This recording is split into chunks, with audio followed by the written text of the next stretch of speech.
Buenos días, profesor. Buenos días, Profesor, una pregunta para lo del parcial del jueves, ahorita dígame. o al final de la clase. No, ahorita si quiere. Profesor, cuando son tornillos sin fin que están en sistema métrico, ¿cómo se relaciona el módulo con los diámetros, con el No, diámetro tiene que buscar los pasos axiales en el sistema métrico. Mm, por ejemplo, en el ejercicio del Sí, que parcial, los pasos ¿cómo? axiales los tienen ustedes en el sistema inglés. Ustedes tienen que buscar los pasos axiales en el sistema métrico. Sí, sí, pero por ejemplo, en el ejercicio del parcial, uno cómo relacionaba con la distancia entre centros que usted dijo que teníamos la distancia Ah, entre lo centros y mismo, el porque usted módulo. tiene la distancia entre centros. La distancia entre centros es igual a la suma de los diámetros dividido por 2. O, como tienen citada a 90 grados, el ángulo de hélice de la corona es igual al ángulo de hélice, al ángulo de avance del piñón. Por lo tanto, usted puede relacionar eso para colocar los ángulos. O sea, más o menos esa es igual a 1 sobre 2 pesos el paso diametral, que multiplica al número de dientes del sinfín sobre el seno del ángulo del sinfín sobre, perdón, más el número de dientes de la corona sobre el coseno del ángulo de la corona. Esa fórmula, si no estoy mal, no la aplicamos en un ejercicio antes del parcial. Creo que sí. Sí, sí, creo que ahorita me pongo a ver las diapositivas. Ahí están. O si no, miren en el libro de Spot, ahí aparecen las ecuaciones. ¿El libro de qué? De Spot. Ah, ok. Listo, ingeniero, gracias. Bueno, pues.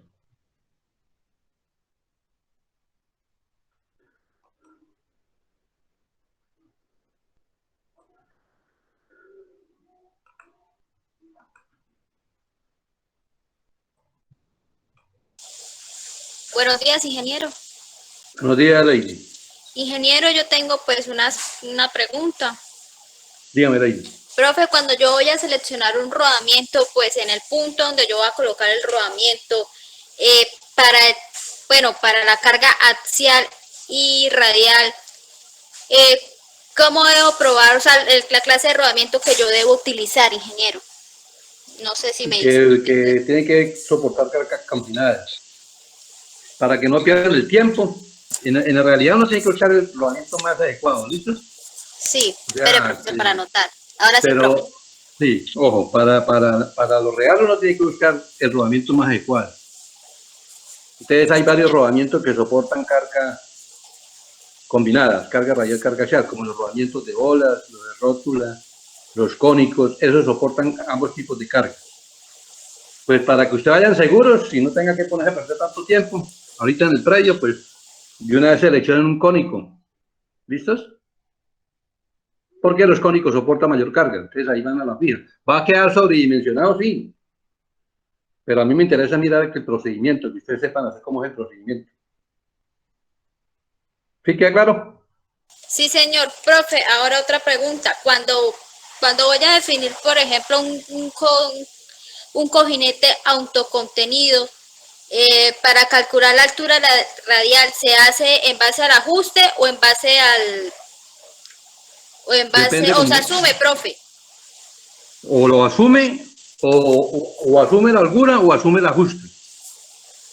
A base de recomendaciones, ¿verdad, profe? Sí, claro.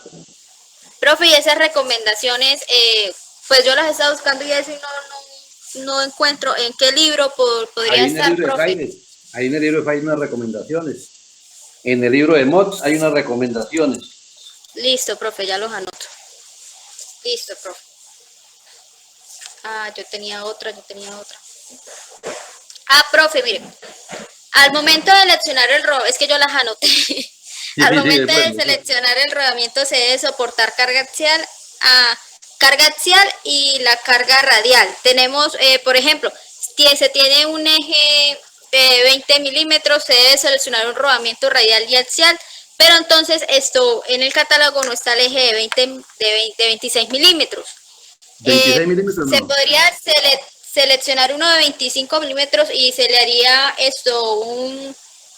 un cilindraje al eje, o cómo sería en ese caso, no, profe.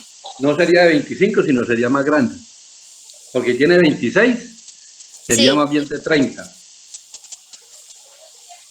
Porque listo. Si usted le baja al eje, pues el eje va a fallar. No, el eje no le puede rebajar, tiene que subirle más bien. O sea, selecciono uno más grande, por ejemplo, es de 26, tengo que seleccionar es el de 30. No de 30, puedo sí, bajarle, sino... El que aparece en el catálogo. Sí, listo, profe. 30. ¿Sí? Listo, sí, señor. Bueno, ahorita al final también volvemos a... Si recuerdan alguna pregunta, al final hacemos nuevamente. Bueno. Vamos a mirar freno y embrague de tambor con zapata externa. Este tipo de dispositivo pueden ser de zapata larga, zapata corta y zapata simétrica. En este caso, la simetría se refiere a que el pivote es el que hace la simetría. O sea, la simetría queda respecto al pivote. Aquí tenemos un esquema de un freno de zapata larga, externa. Tiene dos zapatas. Ustedes pueden darse cuenta ustedes los elementos que conforman ese tipo de dispositivo.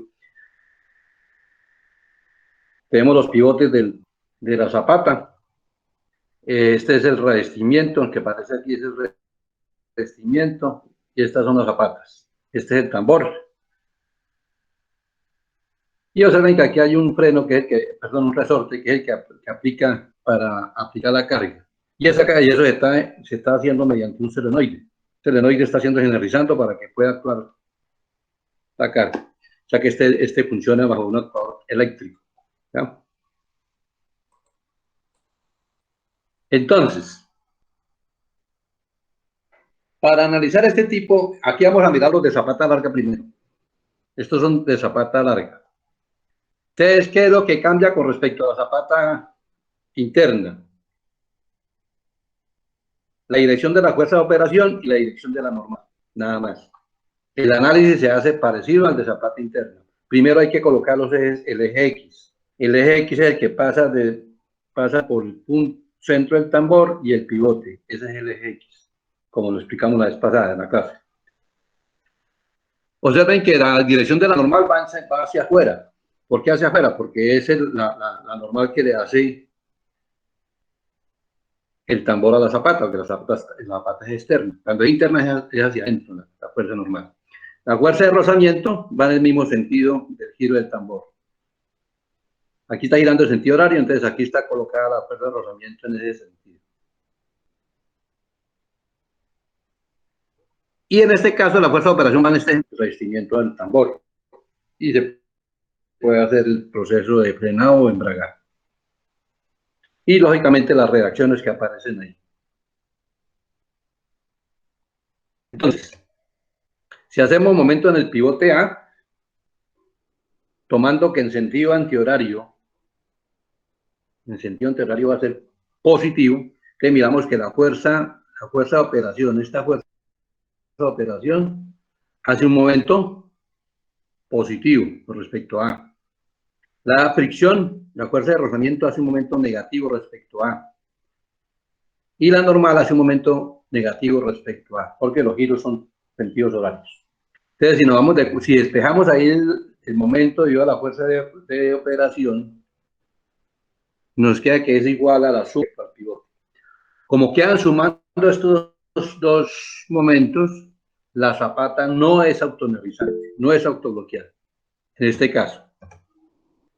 Entonces, las ecuaciones para hallar los momentos en A y la del par de torsión son las mismas que se utilizaron en la de zapata interno expandible, son las mismas ecuaciones. ¿Qué es lo que estamos cambiando? Lo único que estamos cambiando es cuando hagamos sumatoria de aumentos.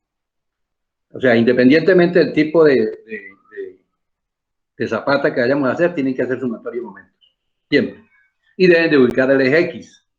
El eje X es la línea que pasa por el centro del tambor y el pivote. Entonces aquí repetimos las ecuaciones nuevamente. Este es el momento en A debido a la fuerza de fricción. Este es el momento en A debido a la normal. Entonces ahí aparece P sub A, que es la presión en el revestimiento, B, que es el ancho del revestimiento, R, que es el radio del tambor, A, que es la distancia que hay desde el centro del tambor a la ubicación del pivote. Teta sub A es donde ocurre la presión máxima. Si teta 2 es más grande, es mayor que 90 grados, teta sub A vale 90. Si teta 2 es menor de 90 grados, teta sub A vale teta sub 2. Es igual a teta sub 2. Y teta 1 es donde inicia el revestimiento y teta 2 es donde termina el revestimiento. Y el momento no, debido a la fuerza de fricción, nos queda de esa manera. Donde F, que aparece ahí, es la coeficiente de fricción. El par de fricción para una zapata nada más. El par de fricción para una zapata lo calculamos mediante esa expresión. Y el par total en el dispositivo es la suma de todos los pares de cada zapata. Entonces hay que calcular el par para cada zapata y hacemos la sumatoria de todos los pares de fricción y nos da el par total. Y con ese par total podemos calcular la potencia total absorbida por el freno. Eso es cuando es zapata larga. Pero saben que lo único que está cambiando es cuando hacemos la sumatoria, nada más. Para zapata corta.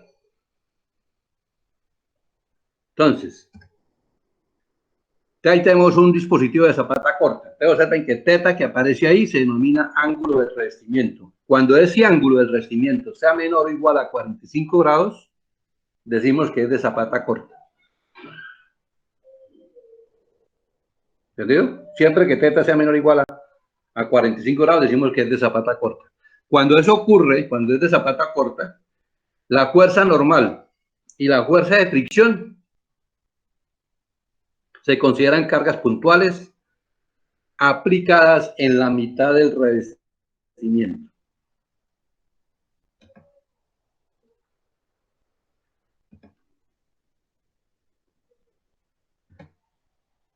El área de rozamiento, pues, es teta por B por R. Teta, que es el ángulo de revestimiento, B, que es el ancho del revestimiento. La presión máxima en el revestimiento es dividiendo la normal sobre el área.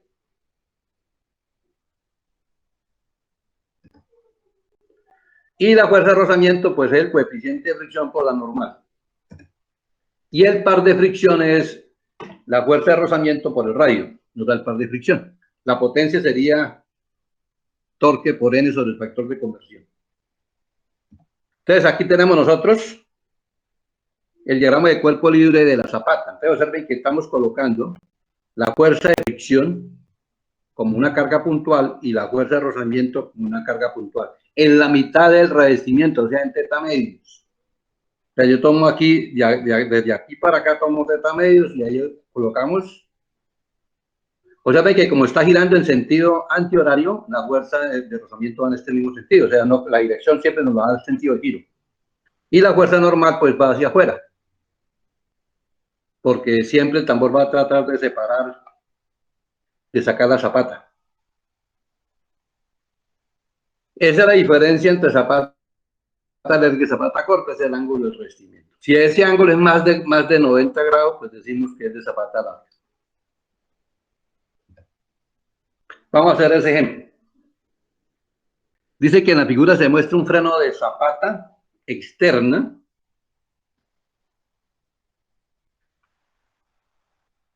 larga. Pues es larga, observen que es larga porque el ángulo del revestimiento es de 90 grados, si miran una figura con detenimiento. Entonces es de zapata larga. Si ese ángulo fuera menor de 90 grados, de 45 grados, sería de zapata corta. En este caso es de zapata larga. La presión máxima en el revestimiento es de 70 megapascales, 0,70 megapascales, y el coeficiente de fricción es de 0,25. Dice, determine la fuerza de operación y la potencia que se absorbe durante la frenada. Y ve cuál sería el porcentaje de error que se cometería si se analiza como una zapata corta. O sea, nosotros nosotros nos vamos a decir, listo, vamos a hacer que eso sea zapata corta. Ya hacemos nuevamente el ejercicio. Calculamos la fuerza de operación y la potencia absorbida y miramos cuánto es el error que estamos cometiendo. Entonces, primero vamos a analizar cuando es zapata larga. Entonces, ahí tenemos nosotros nuevamente la figura. Entonces, lo primero que uno debe pasar es el eje X.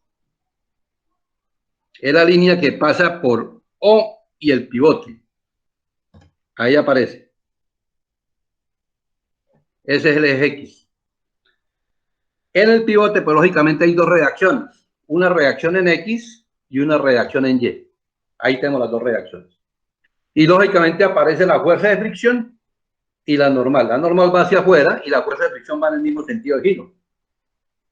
Entonces, si ubicamos ahí sería la fuerza de rozamiento, va en el mismo sentido de giro, y la fuerza normal.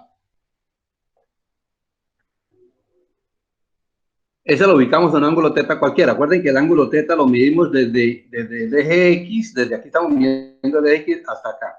Entonces, desde el eje X hasta aquí, donde inicia el revestimiento, sería teta 1.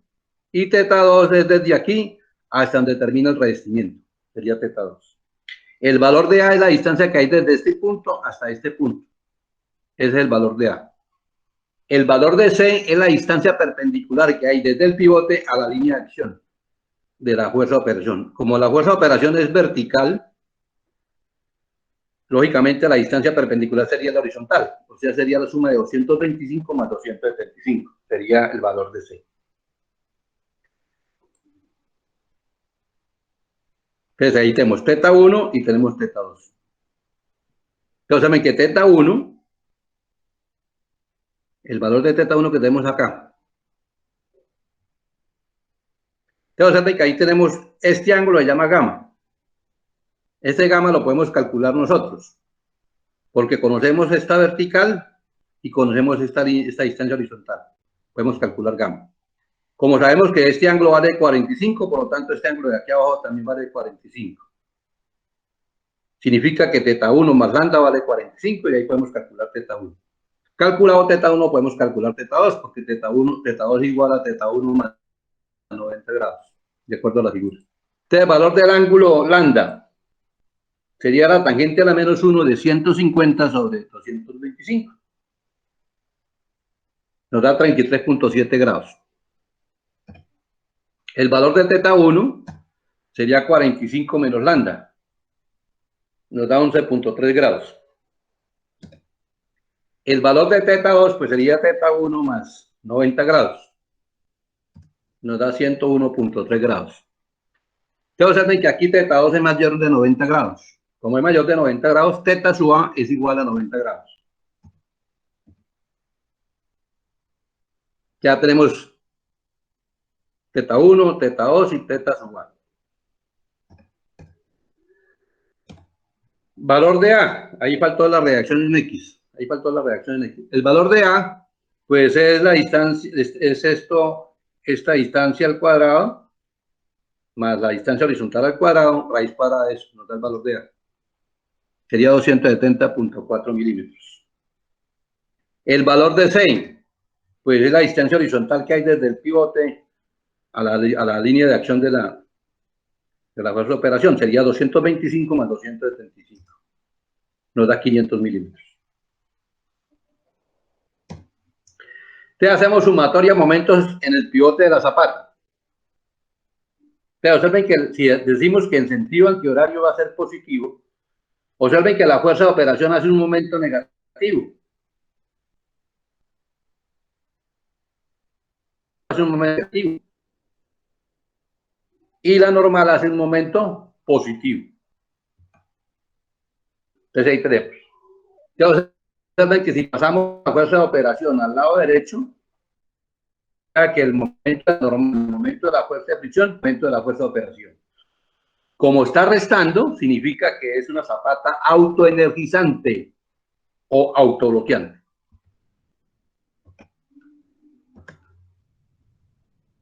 Se llama calcular los momentos del pivote. Entonces, el momento debido a la fuerza de operación es fuerza por C. No conocemos la fuerza, pero conocemos el valor de C, que es 500, nos quedaría 500 C. El momento en A debido a la fuerza normal, pues es aplicando la fórmula esa. Y al aplicar la fórmula esa, pues nos queda ese valor. 2.023.764.2 newton milímetros. Y el momento en A debido a la fuerza de fricción, aplicamos la ecuación y nos queda 155.192.4 newton milímetros. Y reemplazamos en la ecuación que donde hicimos sumatoria de momentos.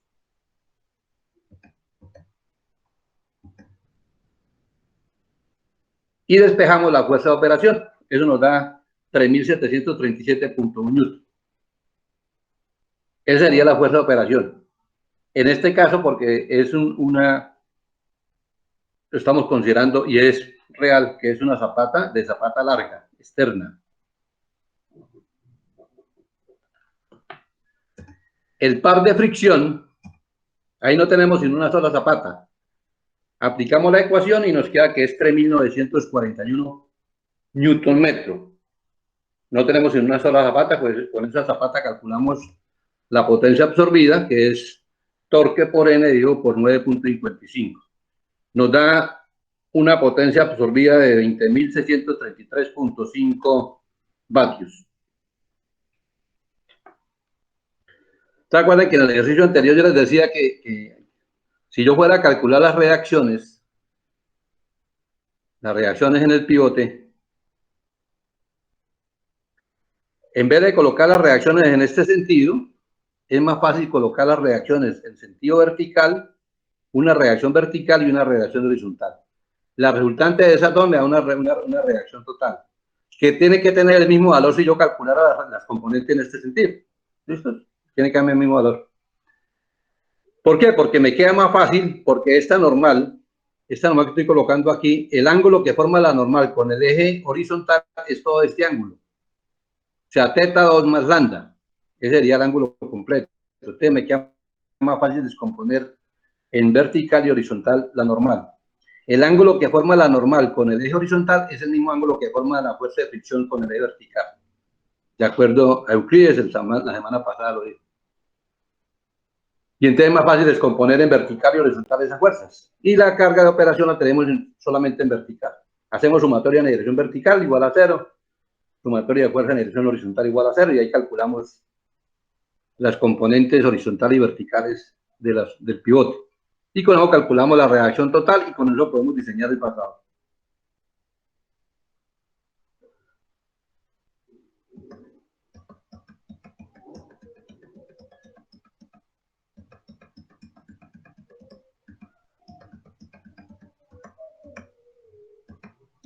Ahora vamos a analizar el mismo ejercicio, pero considerando que es zapata corta.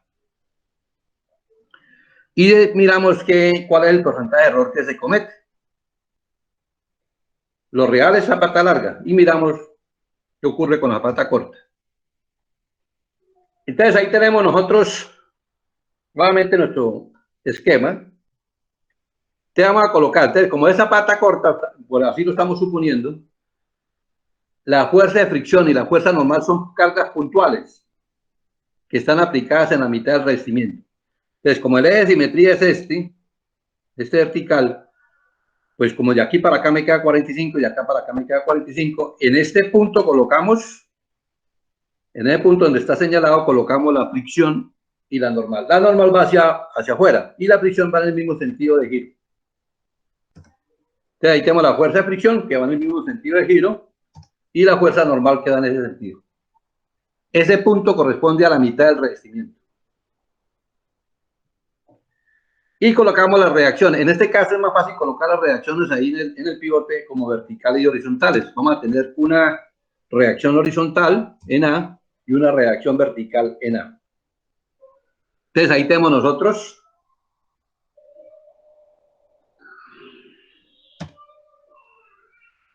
la distancia que hay desde la fuerza de rozamiento al pivote, que es el brazo. Y el brazo de la normal es la distancia esta, 225, que es la distancia que hay desde la normal al pivote. Se llama calcular el área de fricción. En este caso, θ vale 90 grados, o sea, pi medios. Entonces, la fuerza de fricción es θ, que es pi medios, por el radio, que es de 175 milímetros, y por el ancho, que es 62.5 milímetros. Entonces, nos queda un área de fricción de 17.180.6 milímetros cuadrados.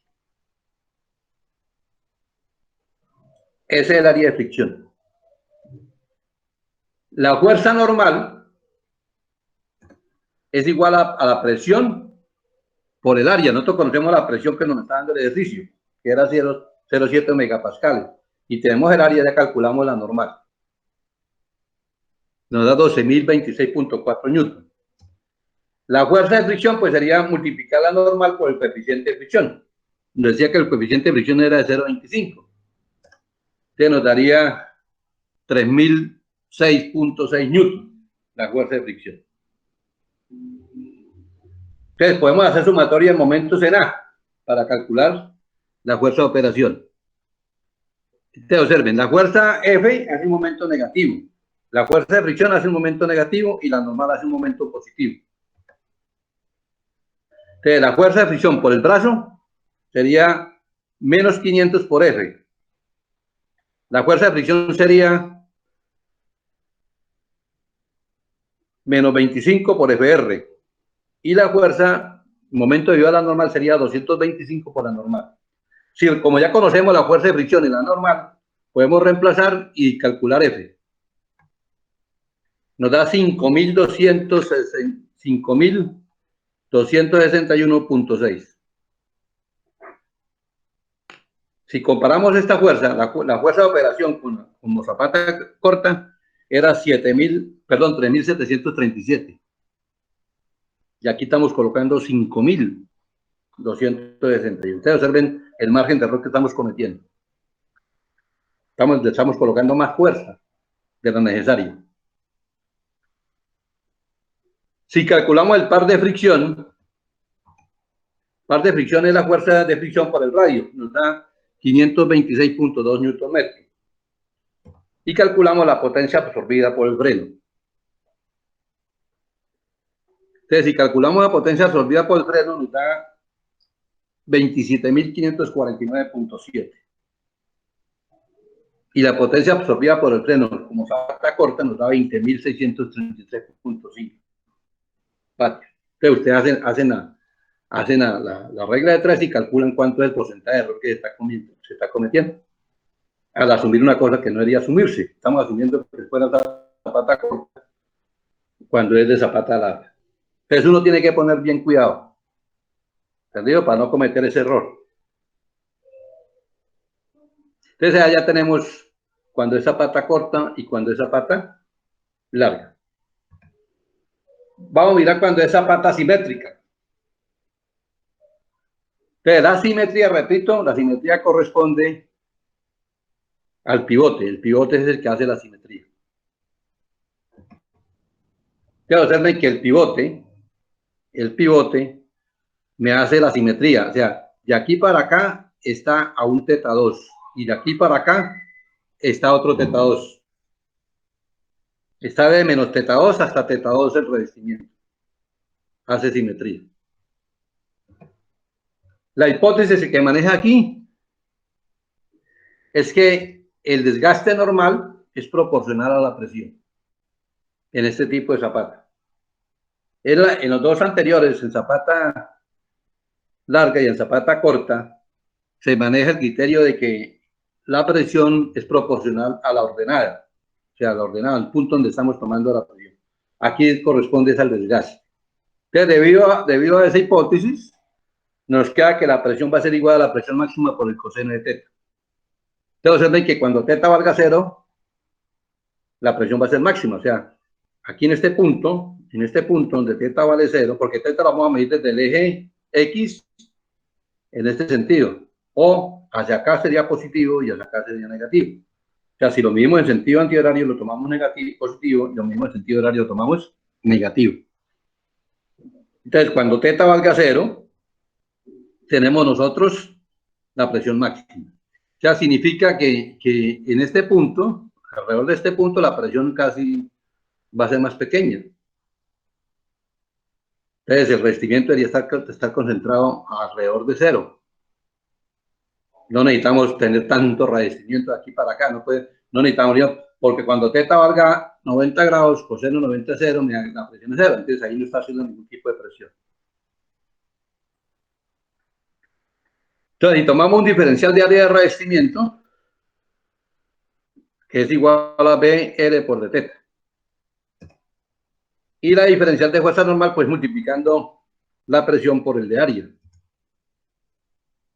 Que reemplazamos la presión y reemplazamos el de área y nos queda en función de P sub A, B, R y teta el diferencial normal. Si multiplicamos el diferencial normal por el coeficiente de fricción, nos da la fuerza de rozamiento. Ahí tenemos la fuerza de rozamiento. Observen que la fuerza de rozamiento se coloca en el mismo sentido de giro del tambor. Entonces, como el tambor está girando en sentido horario, esta es la fuerza de rozamiento, en este sentido. Y la normal va en este sentido. Aquí se está descomponiendo una componente horizontal y una componente vertical, la de rozamiento. La normal se está descomponiendo en una componente vertical y una componente horizontal. Y lógicamente aquí aparecen las reacciones, en X y en Y. Entonces, el valor de A, este valor de A, se determina de tal manera que la fuerza de fricción no haga momento en el pivote. O sea que el momento yo a la fuerza de rozamiento en el pivote sea igual a 0. Así se hace para tomar el diseño del valor de A. Entonces, si nosotros reemplazamos, la fuerza de fricción está arriba, aquí nos queda, observen que la distancia que hay desde la línea de acción de la fuerza de fricción al pivote vale A coseno de teta menos R. Esa es la distancia. Si esa distancia la multiplico por la fuerza de fricción, que es esta, pues me da el momento, pero como el momento vale cero, entonces todo lo que esté aquí se elimina, esta parte elimina, y solamente me queda A coseno de teta menos R, que es el brazo por el diferencial de fuerza de rozamiento. Reemplazando me queda acá. Entonces observen que si F, B y R se eliminan, y además por cálculo nosotros sabemos que cuando yo hago una integral, coseno es una función par. Toda constante, R que es una constante, es una función par. Coseno es par. Par por par siempre me da par. Y cada vez que hago una integral de una integral par, de una función par, entre menos algo hasta más algo, eso es igual a 2 veces de 0 hasta algo. En este caso, esto es igual a 2 veces de 0 hasta teta 2, esta integral. Y de ahí podríamos, de ahí despejamos, hacemos la integral y calculamos el valor de A. El valor de A nos queda de esa manera. AR seno de teta 2 sobre 2 veces teta 2 más seno de teta 2. Entonces, ese debe ser el valor de A para que la fuerza de fricción pase justamente por el pivote, la línea de acción.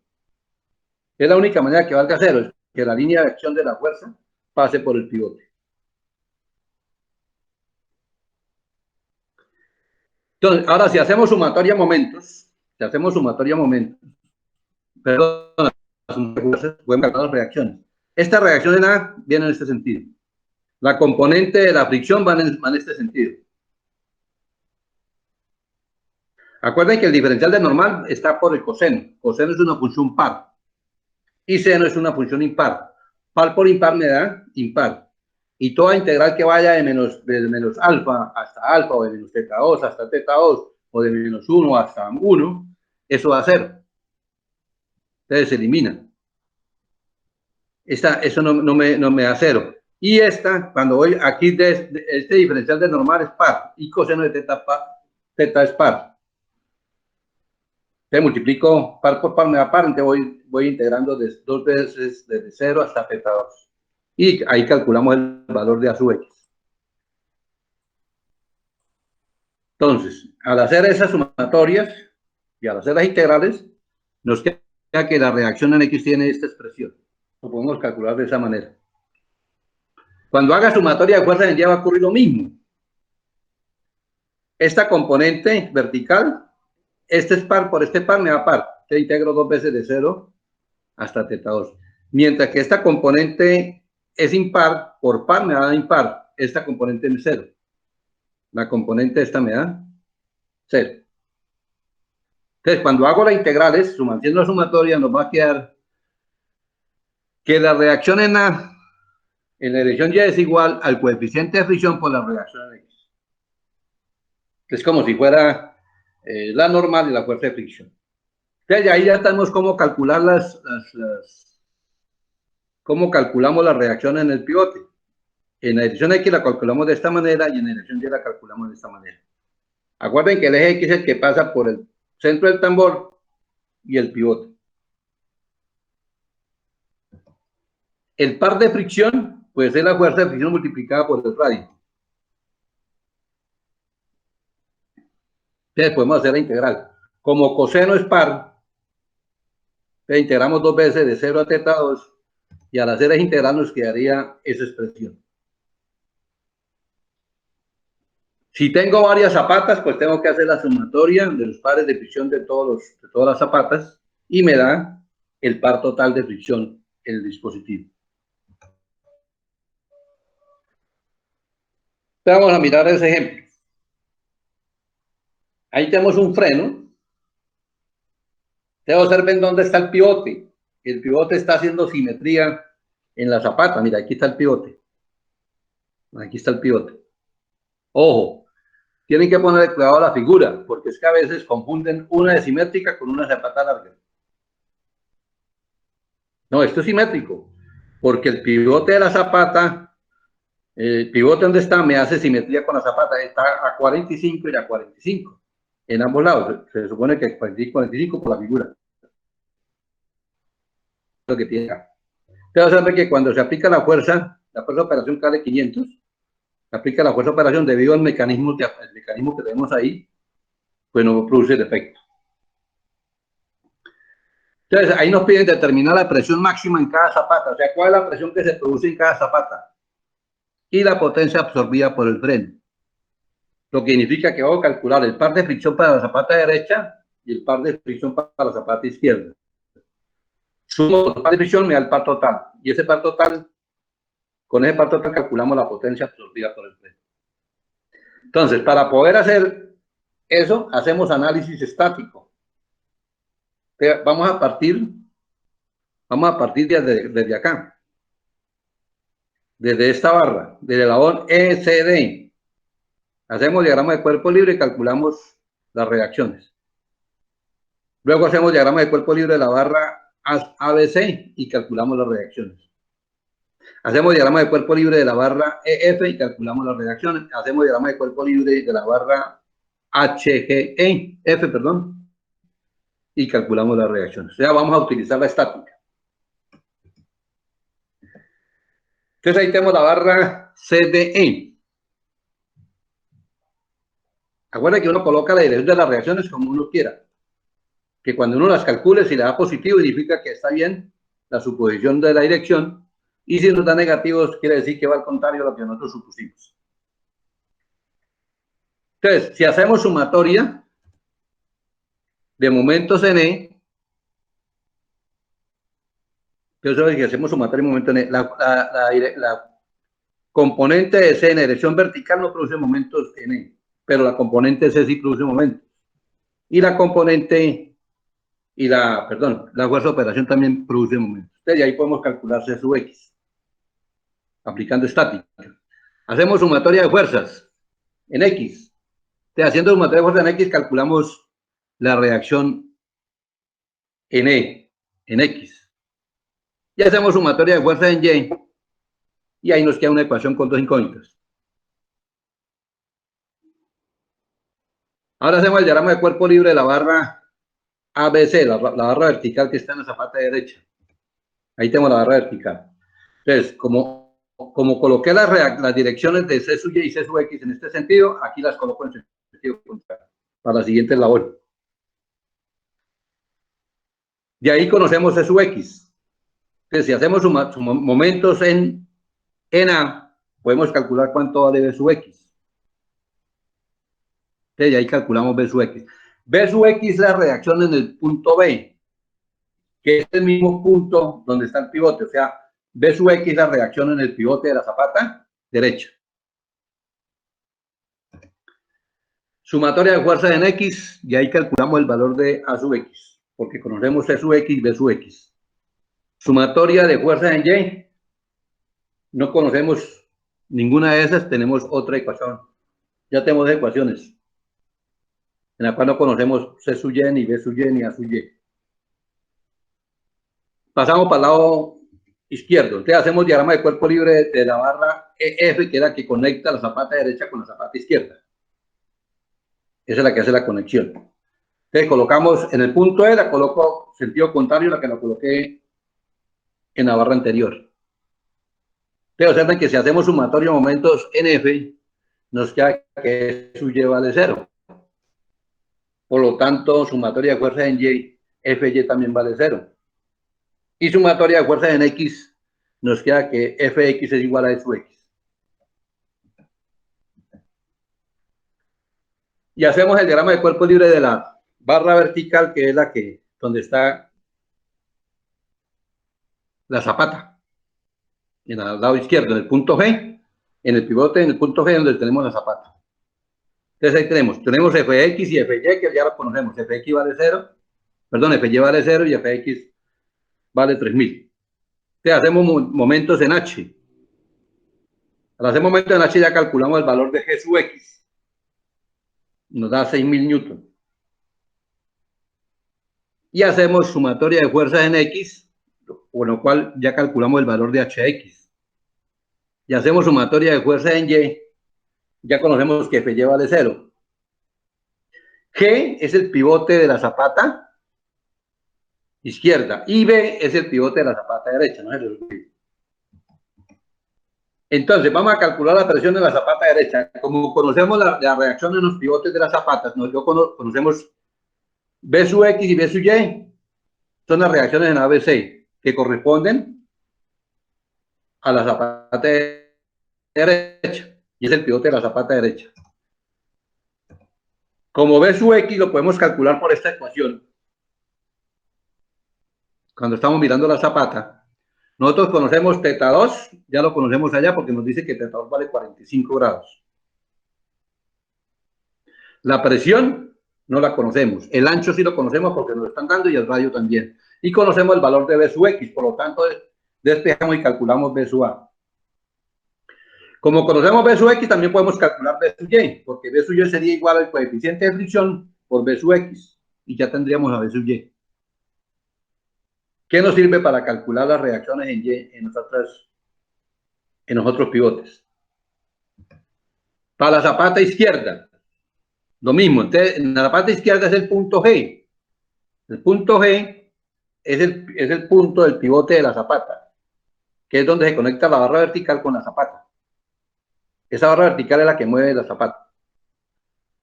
Como conocemos G sub X, aplicamos la misma ecuación, reemplazando, y nos queda 0.187 megapascal. Entonces observen que en la zapata izquierda es donde se está aplicando la mayor presión, que en la zapata derecha. La zapata derecha la presión es de 0.175.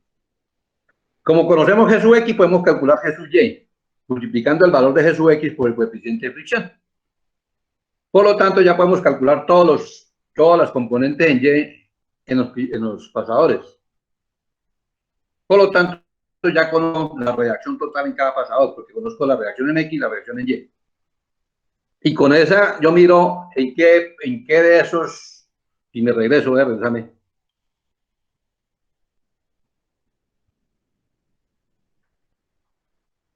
Ustedes observen que tengo 1, 2, 3, 4, 5, 6, 7 pasadores. Pues ponerme yo a diseñar pasador por pasador, pues voy a perder tiempo. Pues lo que tengo que mirar es en todos esos pasadores dónde se está aplicando la mayor carga, o de calcular las mayores reacciones. Y ese es el pasador que yo diseño. Y todos los pasadores serán de la mismo tipo. Haría 7 pasadores de la misma característica. Tanto desde el punto de vista de la economía en tiempo como la economía en pesos. Quiero observar que como yo conozco el valor de C sub X, de B sub X, ya puedo calcular el valor de sub Y. El valor de sub ya sabemos que vale 0.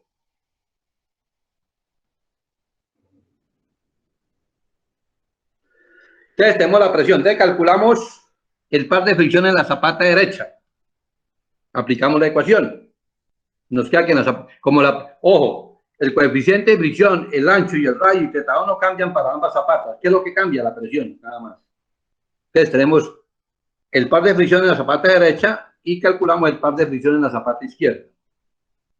Lógicamente que en la zapata izquierda, como se aplica mayor presión, pues tendrá mayor par de fricción. La suma de esos dos pares de fricción me da el par de fricción total. 6.222.3 Nm. Y con ese par de fricción podemos determinar la potencia absorbida por el freno. Ahí tenemos nosotros. Nos daría 39.1 kilovatios. Y hemos hecho el ejercicio. Ya miramos. Ustedes, ojo. Pónganle cuidado a la figura porque la figura a veces uno se confunde por no mirar bien, por no hacer bien una buena observación. Y en vez de hacer el análisis como zapata larga, la considera como zapata simétrica y ahí está perdiendo uno ya. O es de zapata simétrica y uno lo hace como si fuera zapata larga, está perdiendo. Si tiene el libro de Chile a la mano, entonces podemos mirar ahí. Ahí en el libro de Chile hay un ejercicio planteado. Un ejercicio planteado. Ustedes miran la figura. Ya les digo cuál es el.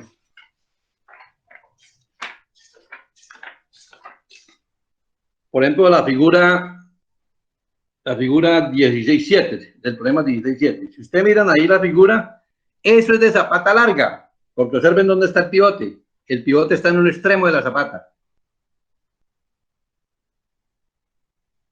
Eso es de zapata larga. Si miran en la página siguiente, esto está en la página 841. Si miramos la página 842, observen dónde está el pivote. El pivote es el que me hace simetría en la zapata. Por lo tanto, ese es de zapata simétrica. Usted tiene que ponerle cuidado bien a la figura. Entonces tenemos una barra vertical que está conectada a la zapata derecha, una barra vertical conectada a la zapata izquierda. Tenemos un eslabón donde estamos aplicando la fuerza, que es un eslabón que tiene en forma de ángulo.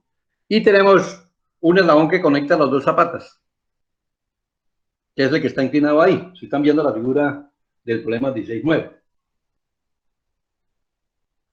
Entonces, ojo con eso, tienen que ponerle cuidado a mirar bien la figura para que no cometan el error del análisis que vayan a hacer.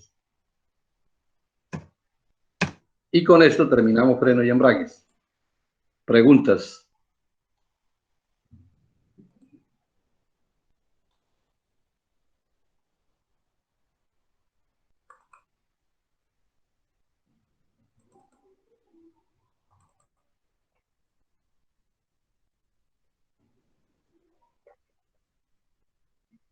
No, más tardecito, después ahorita finalizando. ¿Listo? De tema.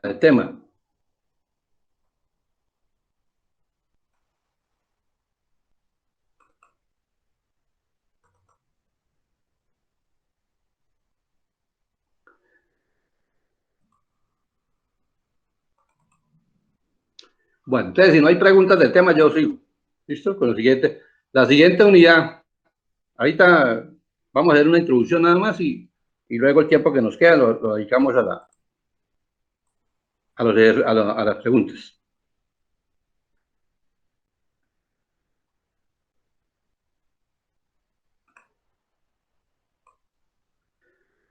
El siguiente tema se denominan volantes de inercia. Pero un volante de inercia es un elemento mecánico que se usa para almacenar y liberar energía cinética rotacional. Eso es un volante de inercia. Ella almacena energía cuando no se está haciendo ningún trabajo, la almacena para que esa energía no se pierda. Y la almacena. Y cuando vaya a hacer trabajo, la suelta, la libera. Un ejemplo, digamos una troqueladora. Supongo que todos conocen una troqueladora. Si no, imaginen, la troqueladora es como una prensa en la cual va bajando. El pistón va bajando y ahí está el troquel, y cuando haga el impacto con la lámina, pues hace la pieza. Entonces, donde comienza a moverse donde está el troquel, comienza a bajar, durante esa carrera, ella no hace ningún trabajo, ella está consumiendo energía. Entonces, si yo diseño la máquina teniendo en cuenta esa carrera y te cuento, me da una potencia de un motor, una potencia H del motor.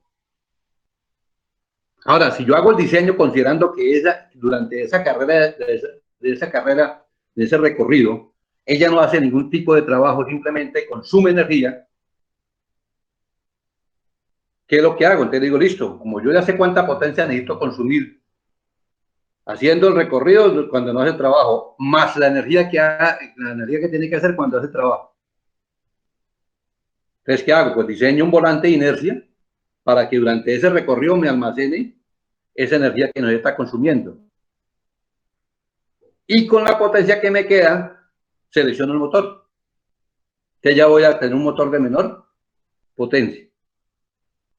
Básicamente eso es un principio de funcionamiento básico de sistemas donde esté un volante de inercia. Es para aprovechar la energía que no se utiliza, pero sí se consume. Entonces ahí tenemos nosotros un esquema de un volante de inercia. Tenemos el conductor, el driver, que es el conductor. Estamos aplicando una potencia neta a un eje. y tenemos un volante de inercia. El volante de inercia de esa potencia neta que está, pues ella almacena una cantidad de energía, que es la que pasa a la carga, al lado derecho de la carga. Entonces, una de las características que tiene los volantes de inercia, que además de almacenar y de dar energía, es que suaviza el torque. Si usted mira el torque en el lado izquierdo, la amplitud de la onda es bastante grande.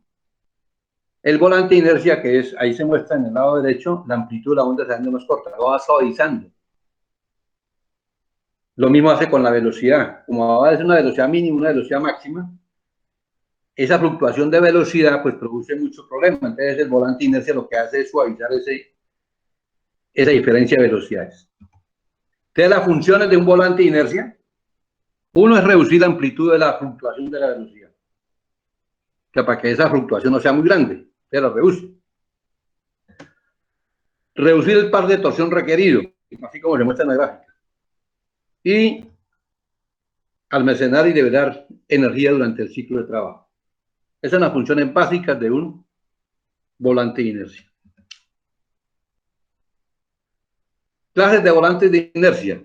Básicamente tenemos dos. El macizo, así como le muestra la figura, es un disco que está montado en un eje. Generalmente el volante de inercia va en voladizo, por lo general. Va en voladizo, el volante de inercia. Cuando es ese de disco, se saca de una lámina metálica o de una lámina de un cerámico. Últimamente están haciendo muchos volantes de inercia de cerámica. Entonces, el volante de inercia, cuando es de este tipo, en tiempos antiguos se hacía con oxicorte. Pero uno de los problemas de hacerlo con oxicorte es que a veces quedan rebabas, pues quedan rebabas por el corte y había que pulirlo.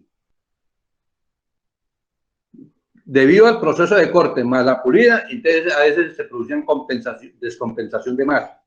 A veces se quitaba más masa en un lado que en otro y eso producía muchas vibraciones. Esos son los errores muy comunes que se hacían cuando hacían volante de inercia. Pues la tecnología ha avanzado, ya tenemos cortadores de plasma. Un cortador de plasma, el corte es nítido, el corte no hay necesidad de hacer ningún tipo de acabado por el corte.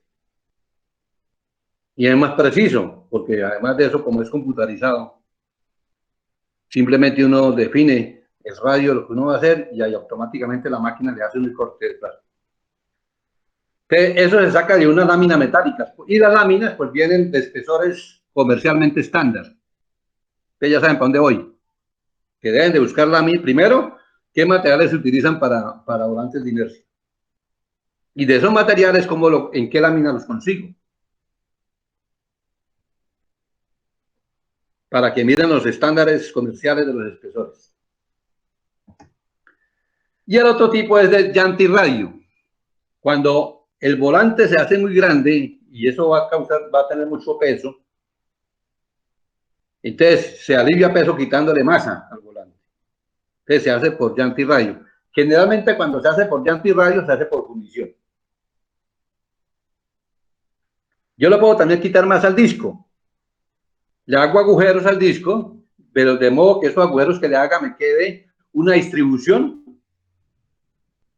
de masa uniforme, para que no haya más masa en un punto que en otro, para evitar el bote o evitar las vibraciones.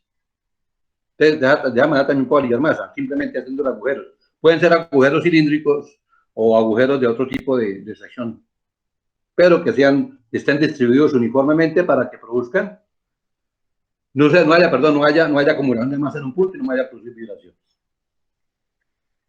Debo hacerme que en este caso hay un volante de inercia con llantirradio que tiene 6 radios. Generalmente se hacen de pares. Se van a mirar que tiene 4 radios, 6 radios, 8 radios. Generalmente se hacen de números pares de radios. Porque queda más fácil de hacer la distribución de masa. Entonces, ahí se puede apreciar que es uniformemente distribuido y aparte es la sección transversal. Si miran la figura, la sección transversal del radio es elíptica. Ahí está mostrando. Si ustedes miran ahí el movimiento de la figura, en esta parte ahí se está mostrando que eso es elíptico. la sección transversal. Pero básicamente son los dos tipos de volantes de inercia que nosotros vamos a tener. Vamos a analizar primero el volante de inercia macizo. Repito que es un disco con un agujero. Ya hacemos un análisis dinámico. Ahí tenemos el volante de inercia. Tenemos un torque del motor, que se denomina torque medio o torque promedio, y tenemos el volante de inercia y vamos a tener el torque de carga, que es donde vamos a utilizar esa energía que estamos utilizando. Entonces, aplicando la segunda ley de Newton, que dice que la sumatoria de fuerzas externas es igual a la sumatoria de fuerzas inerciales. En este caso, la sumatoria de torques externos es igual a la sumatoria de los torques debido a la inercia. El volante se va a deformar es por el giro. Entonces, la sumatoria de torque va a ser igual a I por alfa, y por alfa es el torque de inercia. SI es el momento de inercia de masa centroidal. En la realidad debe ser el momento de inercia centroidal respecto al eje de rotación principal. Ustedes se acuerdan que tienen que separar el teorema de los ejes paralelos para los momentos de inercia. En este caso yo tendría que tener en cuenta el momento de inercia del eje, el momento de inercia del volante y el momento de inercia del rotor del motor. Para efectos de diseño, en este caso del volante de inercia, se asume que ese momento de inercia solamente es del volante de inercia, nada más. Es como si el eje no girara y el rotor no girara. Y de esa manera somos más conservadores. Entonces, los pares que están externos son el torque medio, el torque del motor y el torque de carga. Entonces tenemos torque de carga, torque medio, el momento de inercia centroidal de masa. Repito que para hacer un análisis real, yo tendría que sumar el momento de inercia debido al volante, debido al eje y debido al rotor del motor. Y ahí podría hacer un análisis más completo. Alfa es la aceleración angular. Entonces, aquí, si ustedes han leído, pues yo parto del principio de la buena fe. Si ustedes han leído el catálogo de motores eléctricos, pues el catálogo de motores eléctricos, ahí vienen tablas sobre torques que se ejercen en los motores eléctricos. Ahí viene cuál es el tiempo en el cual el motor alcanza la velocidad de régimen. O sea, el momento en que yo pulso para pasar la corriente, el motor está quieto. Cuando yo pulso arrancar desde cero hasta alcanzar la velocidad con la cual va a girar. Digamos que haya girado a 1800. Acuérdense que él no gira a 1800, ¿cierto? Si vieron máquinas eléctricas, ya saben que él no gira a 1800. A 1800 RPM, pero en lo nominal es 1800. Entonces, durante ese tiempo, entre 0 y 1800 hay una aceleración. Y ahí debe aparecer en qué tiempo se gasta. Esos son fracciones de segundo. De 0 a 1800, ¿cuánto tiempo gasta? Yo puedo calcular la aceleración. Entonces, aplicando la aceleración angular, pues es la derivada de la velocidad angular con respecto al tiempo. Y haciendo una derivación en cadena, nos queda que la aceleración angular va a ser igual a omega por derivada de omega con respecto a θ. Si eso lo reemplazamos en la ecuación anterior, nos queda de esa manera. Si pasamos el de θ para el lado izquierdo, nos queda que integrando, porque lógicamente como está en función de diferenciales, nos queda de esa manera. Θ sub A es donde el punto donde ocurre la velocidad mínima. θ sub B es el punto donde ocurre la velocidad máxima. Entonces, la integral de la izquierda, si ustedes acuerdan por dinámica, corresponde al trabajo. Recuerden que el área bajo la curva del torque me da el trabajo. Y por principio de trabajo de energía, pues también es energía. Porque acuerden que por el principio de trabajo de energía, la energía es igual al trabajo. Y el lado derecho corresponde a la energía cinética rotacional. Que a la integral del lado derecho corresponde a la energía. Entonces, si integramos, nos queda de esa manera. Y el lado izquierdo, repito, es el trabajo. Como estamos integrando entre ocurre omega mínimo y omega máximo, pues esa es la energía máxima que se puede almacenar o la energía máxima que se puede liberar. Acuérdense que el trabajo es igual a la energía. Entonces, la energía máxima, pues corresponde a esa integral, que debe ser igual a 1/2 del I que nos dio por omega cuadrado máximo menos omega mínimo al cuadrado. Es una diferencia a cuadrados. Ya la podemos representar de esa manera. Por lo siguiente. La fluctuación de velocidad es la resta de la velocidad máxima menos la velocidad mínima. Esa es la fluctuación de velocidad. Y la velocidad máxima más la velocidad mínima, dividido por 2 me da la velocidad media, la velocidad promedio. Dividiendo la fluctuación de la velocidad por la velocidad media, nos da el coeficiente de fluctuación. Entonces ya hay máquinas donde está definido el coeficiente de fluctuación. Ahí en el libro de Hanrock o en el libro de Spot, ustedes encuentran el coeficiente de fluctuación para ciertas máquinas. Vamos a mirar. Y miren ahí en el libro de Hanrock, repito, en el libro de Spot.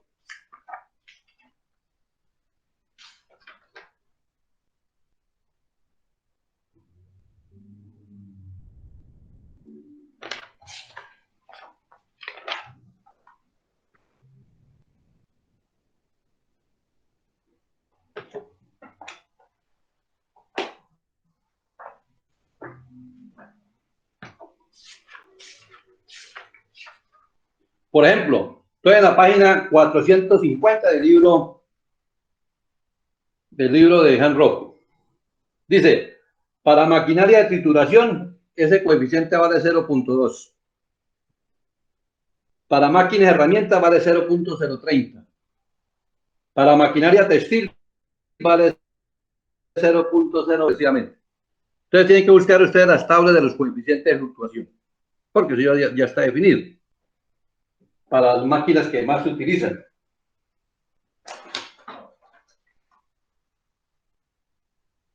En ciertas circunstancias, cuando yo estoy haciendo transmisión por poleas, digamos en molinos, la polea mayor se puede utilizar como un volante de inercia. Se aprovecha esa estructura de la polea para que esa nos sirva para almacenar energía. Entonces, el trabajo máximo, reemplazando arriba en la ecuación que teníamos arriba, nos queda que la energía máxima que se va a almacenar o se va a liberar, la calculamos mediante esa expresión. El momento de inercia centroidal del volante de inercia por el coeficiente de fluctuación por la velocidad media al cuadrado. Ahí obtenemos el trabajo máximo o la energía máxima que podemos acumular. Como es un disco, tiene un agujero, el momento de inercia del disco nos queda de esa manera. Rho por pi, Rho es la densidad del material. O si tengo el peso específico, pues coloco el peso específico, pero recuerden que tengo que dividir por la gravedad para que me quede la densidad. T se denomina, o el espesor del disco que está haciendo el volante de inercia.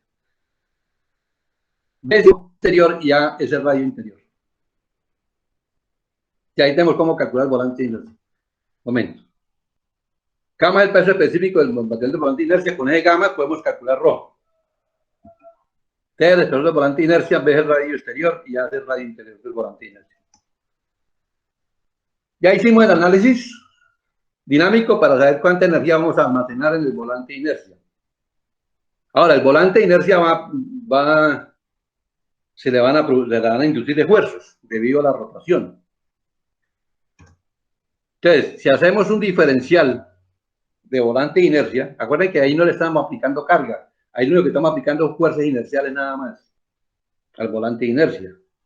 Que de esas fuerzas inerciales va a tender a dañarse. Entonces, esa es la ecuación de equilibrio.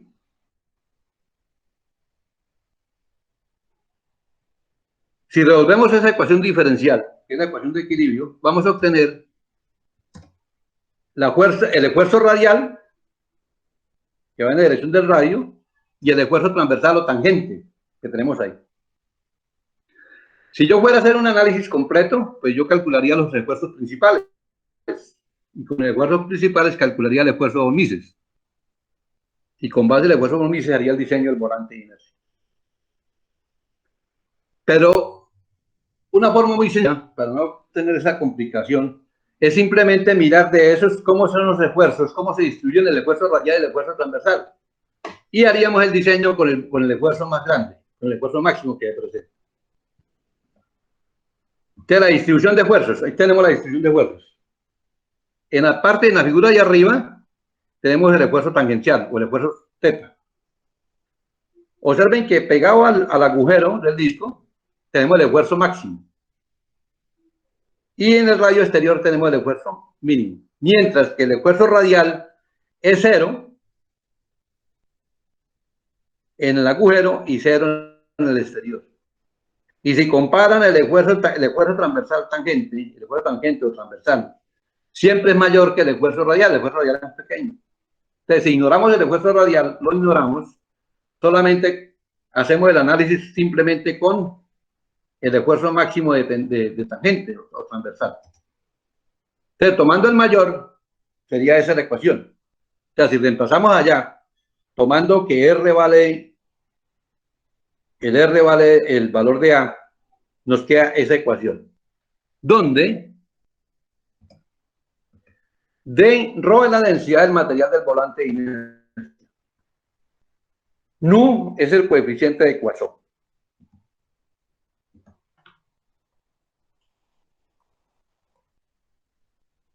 Entonces, con esto tengo el esfuerzo máximo que va a producirse el volante de inercia. Por lo tanto, tendría un factor de seguridad debido al material. Como el material tiene una resistencia, pues esa resistencia dividido por este esfuerzo me daría el factor de seguridad del material. Y lógicamente tiene que ser mayor que 1. Ahora, como no hay fuerzas externas que estén produciendo el esfuerzo, esos esfuerzos se están produciendo debido a las fuerzas inerciales. Entonces, cuando el esfuerzo sea igual a la resistencia, o sea que el factor de seguridad sea 1, podemos determinar cuál es la máxima velocidad que podría permitirse del volante para que no se dañe. O sea, cuando decimos que el esfuerzo va a ser igual a la resistencia. Entonces, de ahí, si reemplazamos y despejamos la velocidad, ahí obtenemos la velocidad máxima. Con esa ecuación calculamos la velocidad máxima permitida. Si yo sobrepaso el volante de inercia con esa velocidad, le paso una velocidad más grande que esa que yo calculo, lógicamente el volante se va a dañar. Usted no toma a tener dos factores de seguridad. Un factor de seguridad por material, que es la resistencia del material, dividido por el esfuerzo máximo que está ocurriendo. Repito, si fuera a ser real, y de hecho ahí en el libro de Hanra pueden mirar un ejemplo donde calculan los esfuerzos principales, o sea, calculan los dos tipos de esfuerzos, pero si hacen el cálculo por este lado, la diferencia no es mucho. Si estás en el mismo ejercicio por este lado, la diferencia no es mucho. Observen que en este caso, si el material es dúctil, pues la resistencia sería resistencia a la fluencia. Si el material es frágil, sería resistencia a la tensión, porque él va a tender a dañarse por tensión, por la fuerza centrífuga, él va a tender a dañarse. Y tendríamos un factor de seguridad por velocidad, que sería la velocidad máxima que él puede permitir sobre la velocidad media a la cual va a girar el volante de inercia. Este factor de velocidad es el que nos asegura de que el volante de inercia no tiene ningún tipo de falla. Cuando uno hace el cálculo del factor de seguridad del material y el factor de seguridad del volante de inercia, de velocidad, perdón, siempre el factor del volante de inercia es como 5 o 6 veces más grande que el de velocidad. Entonces, si el de factor de velocidad nos da 1.5, el del material nos da 10 y punta, 7 y punta, 8 y algo. O sea, el factor que vamos a controlar es el factor de velocidad. Para los volantes de inercia, en los volantes de inercia hay algo que se llama índice de rendimiento. El índice de rendimiento lo calculamos dividiendo el esfuerzo máximo sobre la densidad del material. Para ese índice de rendimiento, pues hay unos valores recomendados. Página 455 del libro de Han Rock. Tabla 11.2. Usted mira, por ejemplo, para materiales cerámicos, dice, el índice de rendimiento está entre 200 y 500, solo con presión. Comentario, frágil y débil a la tensión. O sea, solamente a la compresión sería bueno, pero a la tensión no nos sirve. Descartar. Para materiales compuestos, o sea, con fibra polímero reforzado con fibra de cerámica. Dice que tiene mejor rendimiento, son más baratos, etcétera. Por ejemplo, para aleaciones de plomo. Observen que en plomo, en teoría, pues el plomo, en teoría y en la práctica, el plomo es un buen material porque tiene, observen que todo depende de la densidad del material. Y el plomo tiene una alta densidad. El problema con el plomo es los procesos para obtener el plomo, los procesos para procesar el plomo, que son altamente tóxicos y son canceríferos. Ese es el problema, por eso que el plomo se descarta. Y no solamente en el proceso, si ustedes se hacen memoria, bueno, de pronto ustedes, como son más de esta época, antiguamente los juguetes tenían un volante de inercia y era de plomo. El problema con esos juguetes era que los niños, cuando uno está niño, lo que pasa es que lo van volviendo un idiota. A medida que uno va creciendo, se va volviendo uno idiota.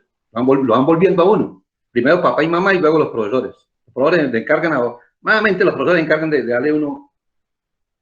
¿Entendido? Si usted acuerda cuando está en un jardín, cuando está en jardín, uno hace lo que uno quiere hacer. El niño, si quiere pintar, pinta, y si quiere hacer cualquier cosa, hace lo que es.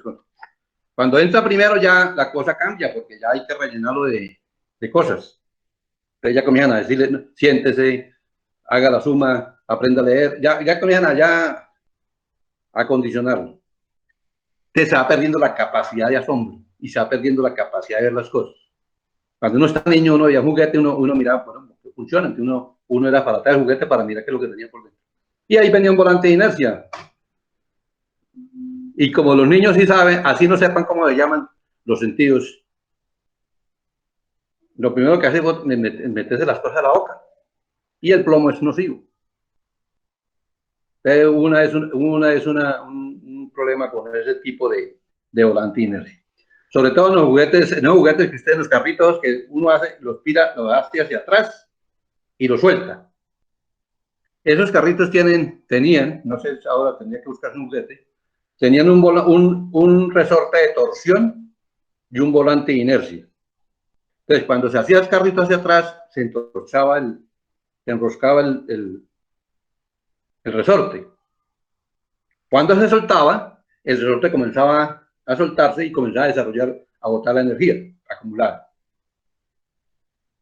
Y parte de esa energía, el volante de inercia lo almacenaba. Cuando se acababa la energía del resorte, el volante de inercia soltaba la energía y el carrito andaba más, hacía más trayectoria.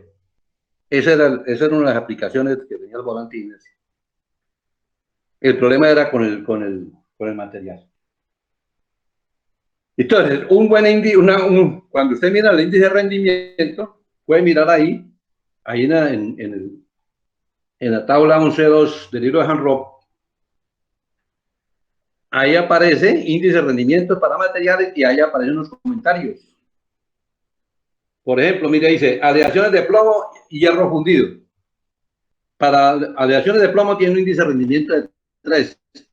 Su alta densidad los vuelve una buena y tradicional selección cuando el rendimiento está limitado por la velocidad y no por la resistencia. O sea, cuando a nosotros nos interesa la velocidad, no tanto la resistencia. Se puede utilizar aleaciones de plomo y hierro fundido. Repito, el problema del plomo es el proceso, los procesos, con lo cual hasta la presente se sigue haciendo lo mismo. Ustedes miran las baterías de los carros, traen plomo. Las personas que toman la batería y le sacan el plomo están expuestas a esos gases, cuando le sacan el plomo. Y lo funden, y aparte lo funden, ¿no? Y el proceso de fundición pues también se van a producir los gases, y eso es altamente nocivo para la salud. Esta es la introducción. En la próxima clase que nos volvemos a ver, vemos el ejemplo. Recomendaciones. Pues mirar las tablas de los coeficientes de fluctuación, mirar el índice de rendimiento, y aparte de eso, volver a recordarse lo que es la integración numérica. Acordarse la integración por la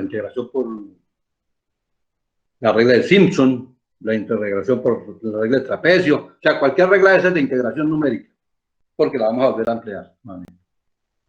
Y ahora sí, quedo a las preguntas. Ahora sí vamos. Bueno, primero voy a hablar del predio. Faltando por ahí 10 minuticos para las 10 del jueves, yo les envío el tema. Segundo, cada hoja o cada foto que me envíen tiene que tener nombre y código de ustedes. Esta vez sí lo voy a aplicar bien, tajantemente. Porque es que uno le está diciendo y ustedes parece que no escucharon. O no están ahí. ¿Entendido? Hay personas que a veces no están ahí, simplemente está la foto. Tercero, cuando me envíen la solución, me la envían en un correo nuevo. No me respondan en el que yo envío, no me lo respondan ahí, en un correo nuevo. Porque es que se me facilita a mí de ese correo sacarlo y enviarlo a la carpeta donde estoy guardando los previos. Para luego ponerme a la calificación, que es lo más harto que hay. La calificación. Cuarto, recuerden que yo estoy preguntando, por lo tanto no respondo ninguna pregunta. Y de por sí a veces me desconecto de ahí del computador y me pongo a trabajar en lo mío. Me pongo a leer los proyectos de grado. O si ya hice un previo, por ejemplo, durante estén de ustedes el previo, estoy calificando desde el otro grupo. Así sucesivamente. Ustedes yo no respondo, ustedes no pregunten.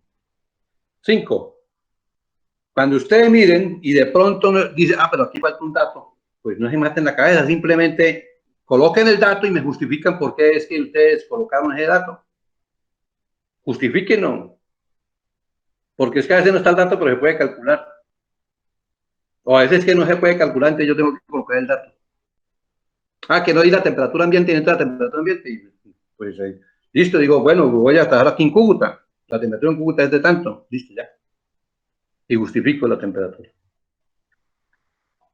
sea, datos que haga falta ahí. En vez de ponerse a buscar un correo, envíame un correo para decir, yo le respondo, pues no le voy a responder, simplemente ustedes asuman el valor, lo justifican y sigan trabajando. No se maten la cabeza, sigan trabajando. Y recomendación por último, la recomendación que les hago es que tengan la información sistematizada.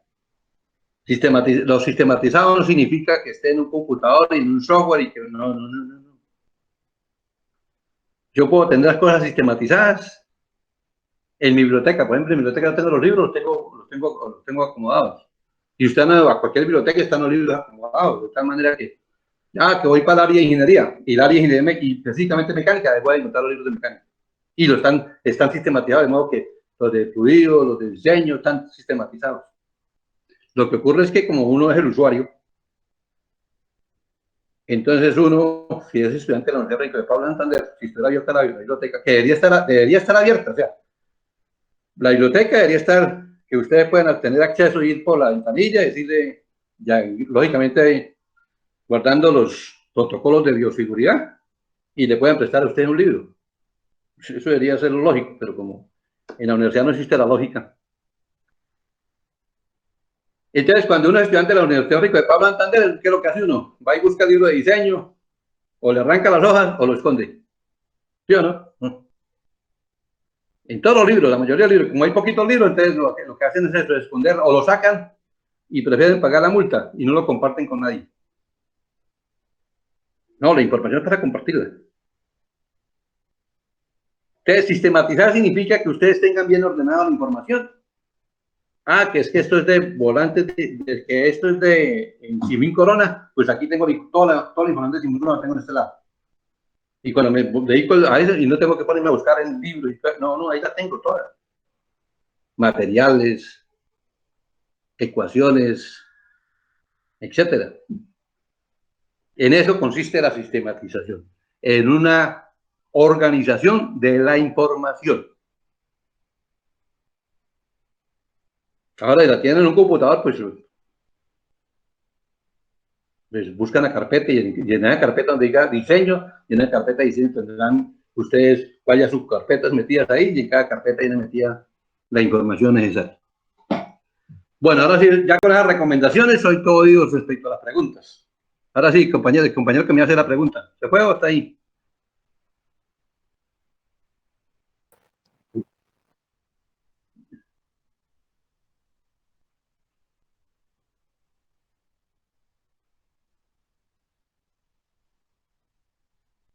¿El diagrama de qué? No, yo voy a... Listo, hagan de cuenta que lo voy a colocar el... No. Lo máximo, si tiene que diseñar el eje, sería el de cortante y momento vector nomás. ¿Sí? No, en este caso no. En lo real sí deberían hacerlo, pero por cuestión de tiempo no. Porque lo único que necesita uno realmente es el momento vector. Porque de ahí saca uno el momento máximo y con el momento máximo uno diseña el eje. Pero lo que usted dice dependiente es porque cuando uno vaya a mirar si el rodamiento tiene el rodamiento. Aquí voy a evitar de que ustedes, simplemente seleccionen el rodamiento y que el único criterio que ustedes van a tener para acelerar el rodamiento es la carga nada más. ¿Listos? No van a tener que tenga movimiento de rotación, el rodamiento, que permitan desplazamiento axial, no. Que el único criterio sea la carga nada más. ¿Ok? Pero ojo, en la vida real sí hay que aplicar los criterios. Sí, pues David.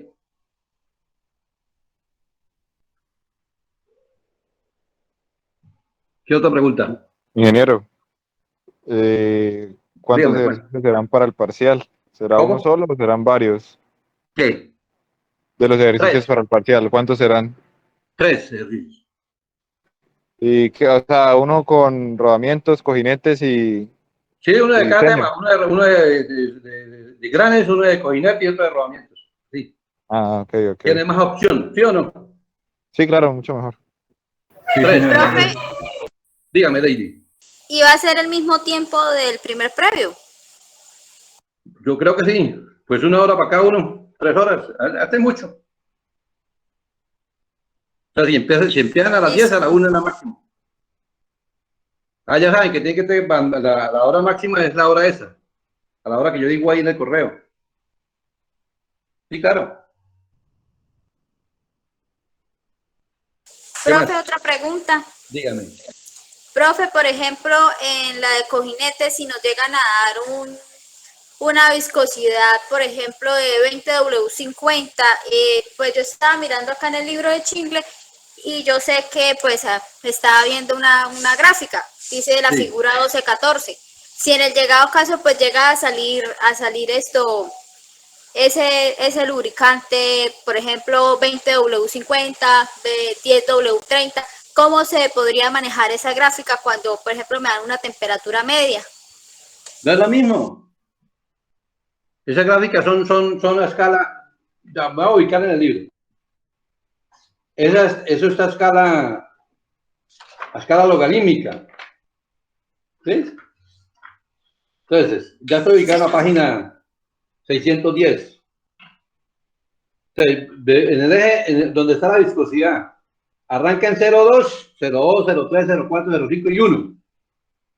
Y ahí sigue 1, 2, 3, 4, 5 y 10. Y luego sigue 20, 30, 40, 50 y 100. ¿Listos? Y luego Sí, seguiría profe. 200, 300, 400, 500 y 1000. La temperatura sí está en una escala normal, que está en grados Fahrenheit. La temperatura está en escala normal.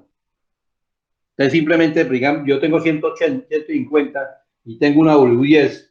Suben, si están mirando el libro pueden subir y más o menos nos da como 1, 2, 4, 6, como 1,7, ¿cierto? Sería 1,7 microreinos. ¿Sí? ¿Sí están mirando en el Sí, libro? profe. Sí, ¿Cómo? profe, yo tengo acá la figura. Bueno. Ya le entendí cómo sería. Bueno, entonces le da 1,7.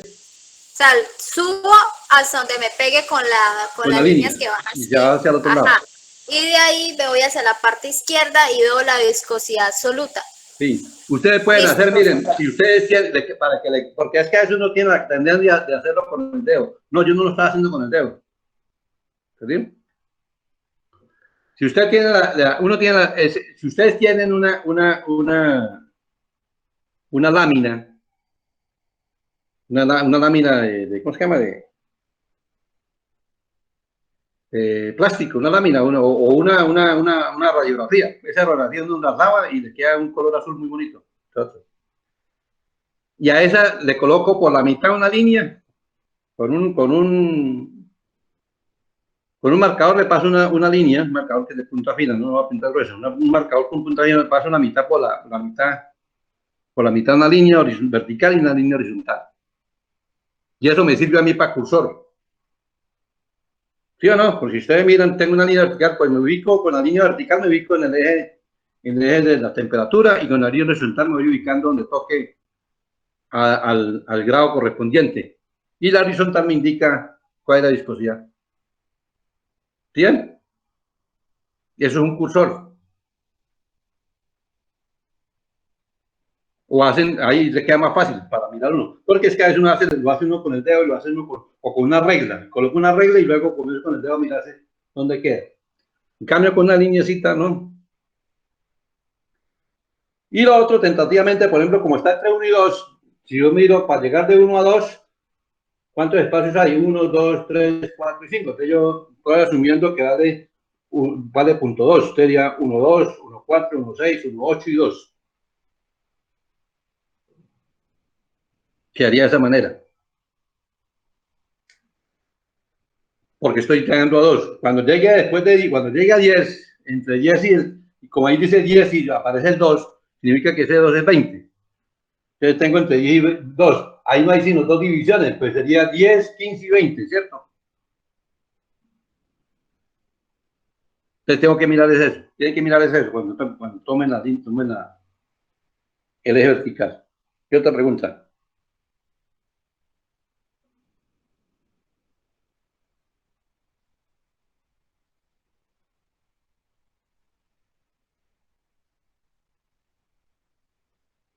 Pues si no tiene más preguntas, nos vemos. O me la pueden seguir haciendo por el correo. ¿Listos? Sí, señor. Bueno, muchachos. Vamos al mensaje más sabroso. Listo, profe, muchas gracias. Listo, hasta luego. Hasta luego, profesor. Hasta luego. Hasta luego, ingeniero. Hasta luego, ingeniero.